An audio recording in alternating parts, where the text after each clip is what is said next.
Hello lovers, welcome to the Butterfly Effect podcast hosted by myself, Lauren Amy. This is for those who are ready to take up space, who are living a soft life loudly and are ready to savor the sweetness in each moment. Here we're going to embrace transformation, the beauty of the in-between and the magic of becoming. So pull up a seat and listen in because life is delicious and it's about goddamn time we eat it up.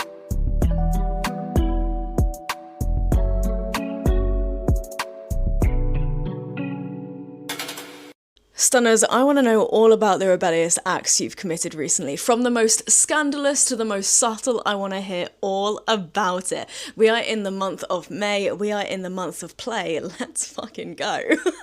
So we're seeking soft rebellion this month, and you might have heard recently, I've been speaking about it quite a lot, that this question is quickly becoming one of my favourite questions to ask. What acts of rebellion have you committed recently? And rebellion is anything that feels slightly out of the norm for you. It's any time that you've given yourself permission to just live a little bit more without feeling like you need to perform. And in anticipation for talking about this on the podcast today, I quickly put into Spotify just any podcast episodes on how to be rebellious or how to seek out rebellion. And there's nothing out there, because I was hoping to listen to some things to be like, okay, how can I contribute to this conversation? Sounds like the conversation isn't even being had. So let's go. Let's have the conversation of how we can be just that little bit more rebellious. And let me preface this conversation by saying I'm not asking you to, I don't know, completely flip your life upside down and quit your job and break up with your partner and do all the things. And I'm not choosing you to seek out that real destructive kind of chaos. You know, discernment is key, okay? I'm just inviting you to see the ways in which that we have just been performing, just doing the habitual patterns and repeating these old stories, these old identities, and saying, actually, I'm going to choose to rebel against that. And you know, this world that we are in literally profits from your disconnection. It profits from you not realizing the way in which you fall into patterns, the way in which you disconnect from self and how you really, truly feel. Everything around you profits from that. So again, by choosing to follow your intuition, by choosing to actually trust in what you are feeling, trust in that internal sense, that inner knowing, that inner wisdom, you're already rebelling. And it's that soft, subtle way. And that's what we're going to dive into today. And I want to really to kind of breach the conversation that rebellion is a mindset. It's not necessarily about the act itself. It's a state of mind. What's really funny is that the entire time I've been thinking about this all day today, I've just had this sound from a reel overplaying in my head. You know, the one where it's like, but daddy is a state of mind. I'm your daddy. I can be your father figure, put your tiny hands in mine. You know the one? You know the one I mean? Do I need to sing a little bit more for you? But yes, rebellion is a mindset, okay? It's a state of mind. We're going to embody it right here, right now. So I wanted to layer out this episode almost as if like 5 ways we can be a little bit more rebellious. Ways that are slightly quieter, maybe slightly smaller, to ways that are perhaps grander. But all these small ways we can be rebellious, they're going to build up to this big rebellion, okay? And mostly it's just a reclamation of time, space, pleasure, play, a reclamation of whatever it is that you want to welcome in more of. It's reclaiming that for yourself. It's reclaiming your birthright to access whatever that quality, that sensation, that opportunity is, okay? Oh, I'm so excited for this conversation. Okay, let's get in it. So the first point I want to talk about is that rebellion starts when you notice that you've been living on autopilot. You know, again, this is the thing I hinted at in a moment or so, where we realize most of us aren't actually like consciously choosing our lives. We've just been repeating these inherited patterns, these social conditions, these old identities, these old stories, playing up to other people's expectations. And again, it's this soft rebellion that begins with you asking, like, do I actually enjoy this? Or have I just been pretending that I do? And you can apply that in so many different areas. Do I actually enjoy how I start each day? Do I actually enjoy my job? Do I actually enjoy these hobbies, or just asking yourself, am I actually enjoying this? Or if not, what is the point? You know? I was having a really interesting conversation over the weekend. I was meeting some new people, and I said to them, it's like, we're put on this earth to have a good time. I feel like that's the be all and end all. Like, we're put on this earth, we might as well have a good time. Like, it's a miracle that we're here anyway. So why would we choose to not have a good time? Or why would we continuously do the things that aren't actually serving us, that actually make us, somewhat sad or dysregulated or upset us? Like, why are we choosing those things and not choosing the things that are going to bring you enjoyment? And I feel like I've been having the same conversation that's pretty much throughout this entire season 3 of this podcast, but it's being said in slightly different ways. And I think it's the portraying it as a rebellion. It's just encouraging these ideas to become a little bit more empowering within. It's so empowering to consciously choose enjoyment. And when you frame it as a rebellion, I don't know, that just feels delicious in my mind. It literally just feels like, it feels scandalous, even though there's nothing about it that's actually scandalous.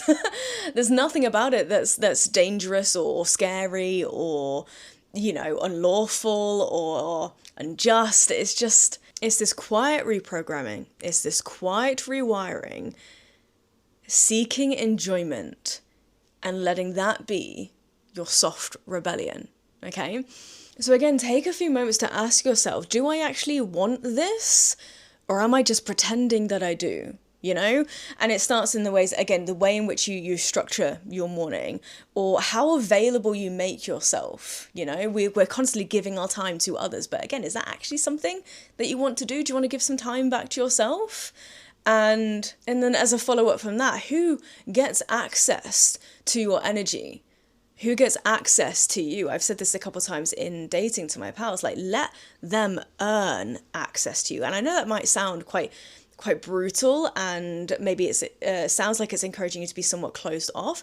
But I mean, I know within myself and my past experiences that I will offer up almost everything, and I'll tell everyone everything there is to know about myself. Well, actually, let them earn that information. Let them earn that access to you. Let them show that they're willing to spend time with this knowledge of you, and they're willing to learn more about you rather than just giving it all. You know what I mean?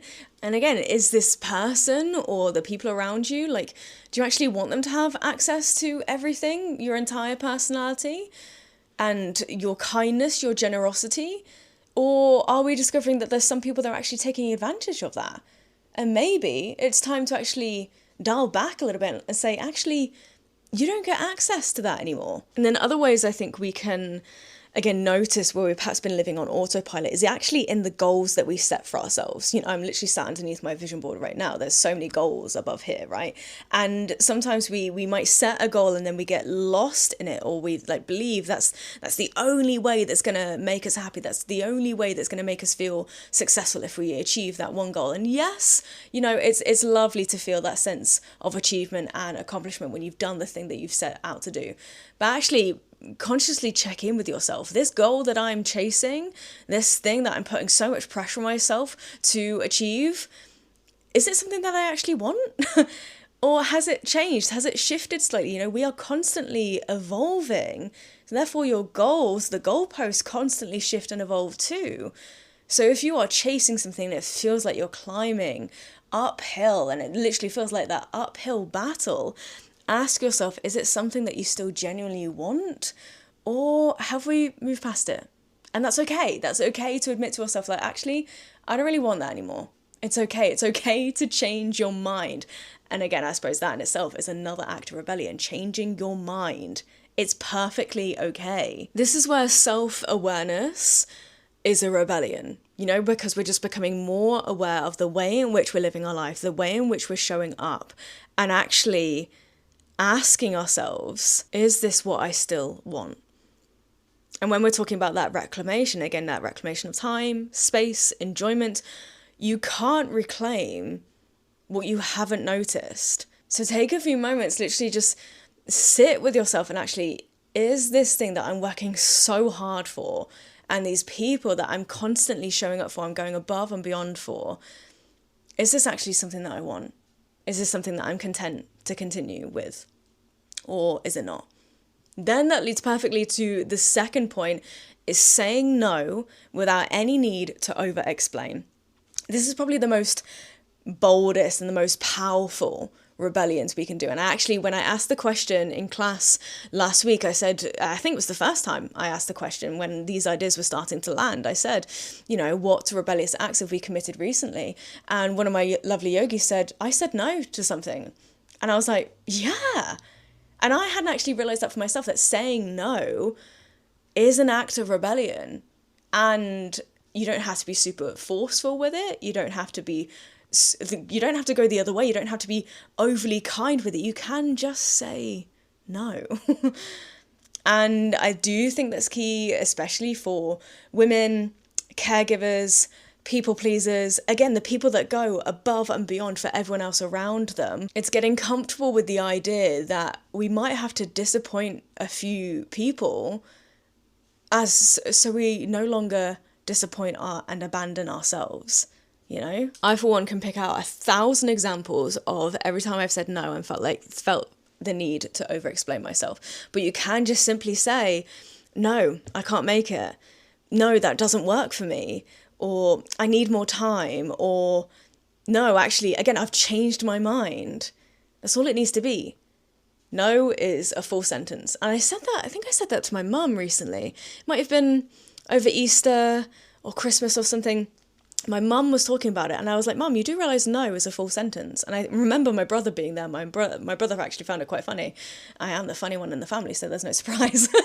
But I said to my mum, you do realise no is a full sentence? And my mum is probably that perfect example of someone that does go above and beyond. My mum is an angel on earth, and she has that kind, generous nature. She just wants everyone to be happy. But again, it's just an example of the ways in which I've seen people place that fear of disappointing others above everything else. And again, it just leads to disappointing yourself. So again, you don't need this guilt essay.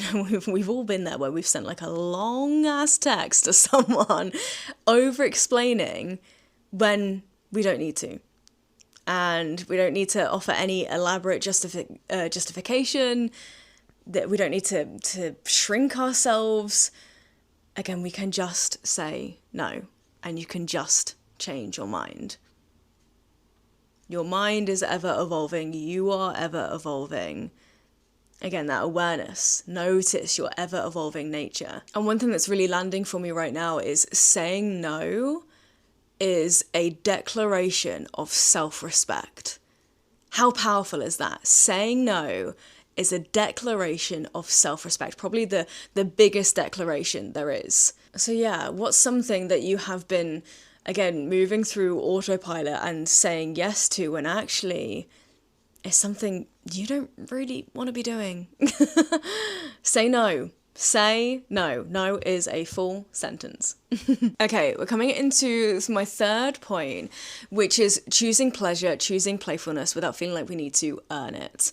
And that is because we have been taught that rest, softness, sensuality, playfulness is something that must be deserved, when that's not the case at all. And the way in which that's really landing for me right now is reminding myself that I don't need to finish everything before I'm allowed to chase the things that make me feel alive, I think this particularly happens for me on a Monday, where I feel like I will have list things that I need to do, and perhaps a separate list of the things that I would like to do.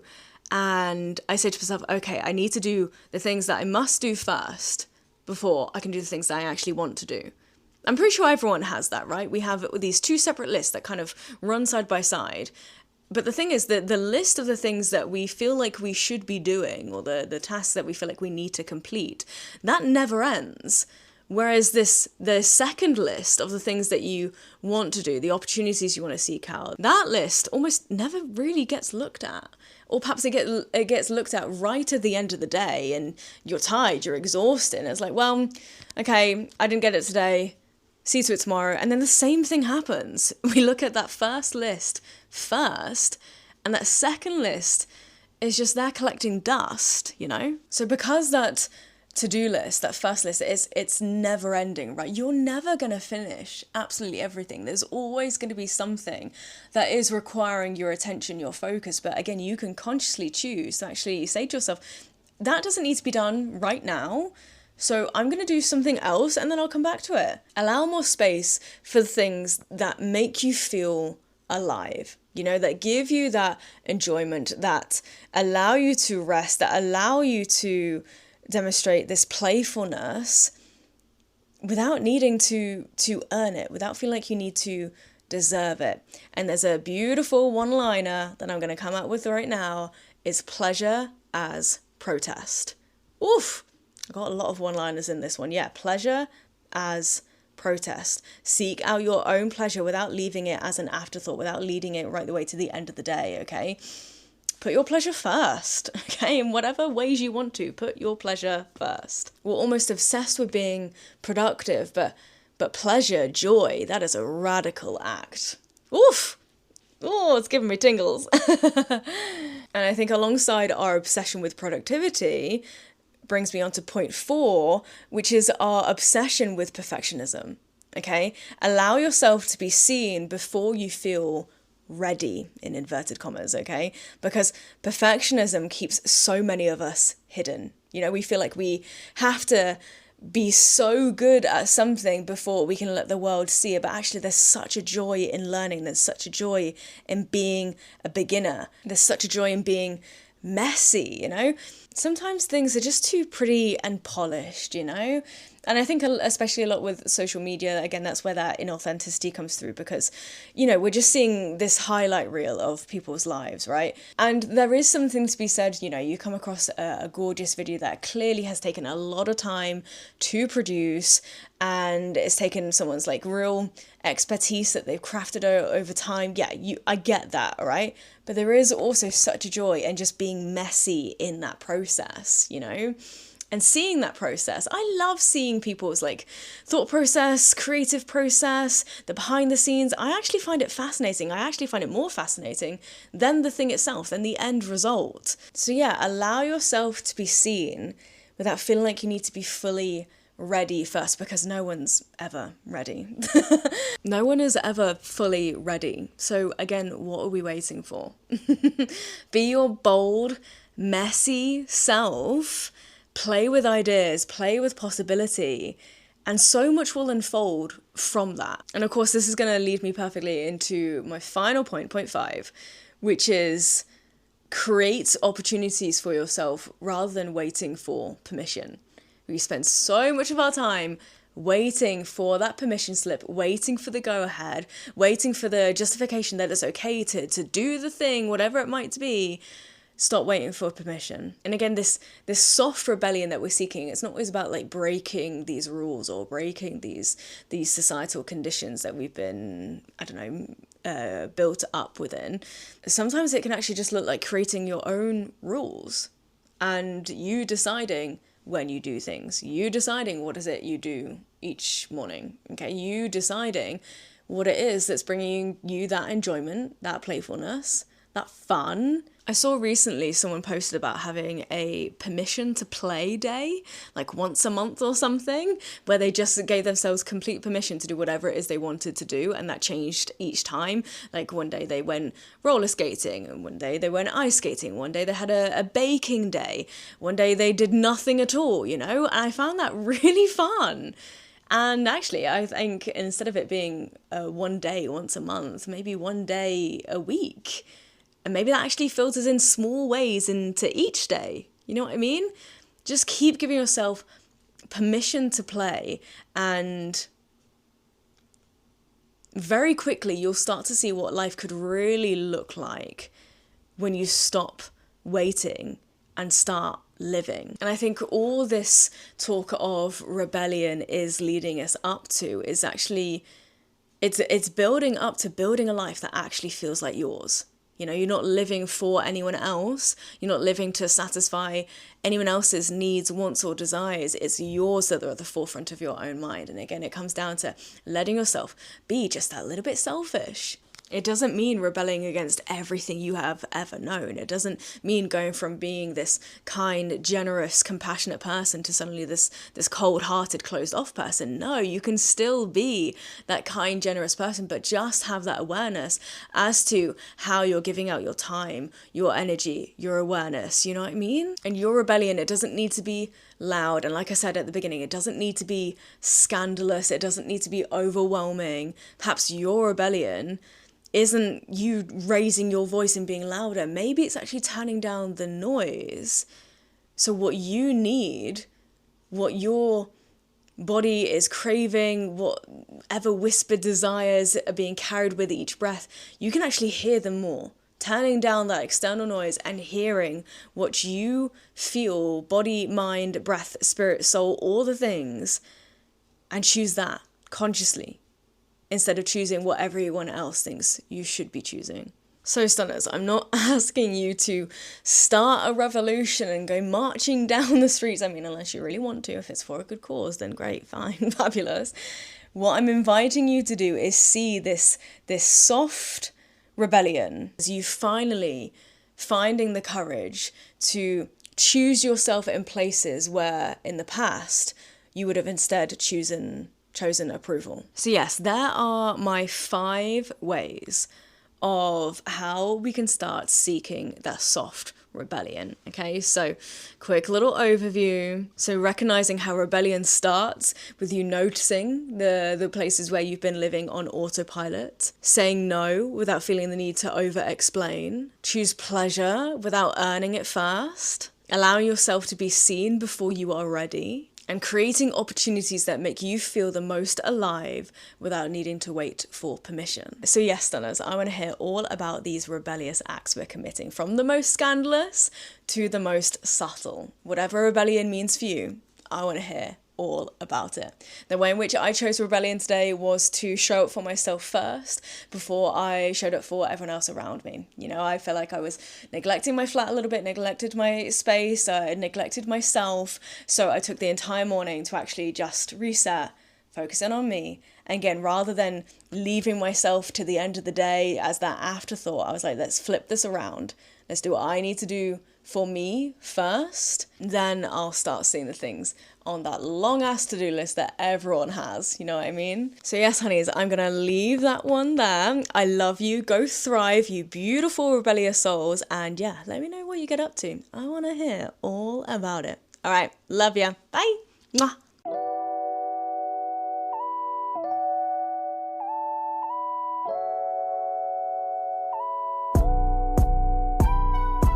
Alright, stunners, thank you so much for listening to another episode of the Butterfly Effect podcast. I hope it has left you feeling suitably inspired. And as always, please don't forget to rate and review, like and subscribe, all those lovely things, as not only does this help the podcast grow, but it also helps us to reach more beautiful souls who need to hear these conversations. And of course, come hang out with me over on Instagram and TikTok at LaurenAmyYD, and follow the pod at butterflyeffect.pod. You can also dive deeper into yoga, meditations, poetry, and so much more with me over on Patreon. Until next time, keep living a soft life loudly because you know you deserve it, and I'll see you in the next episode. Mwah!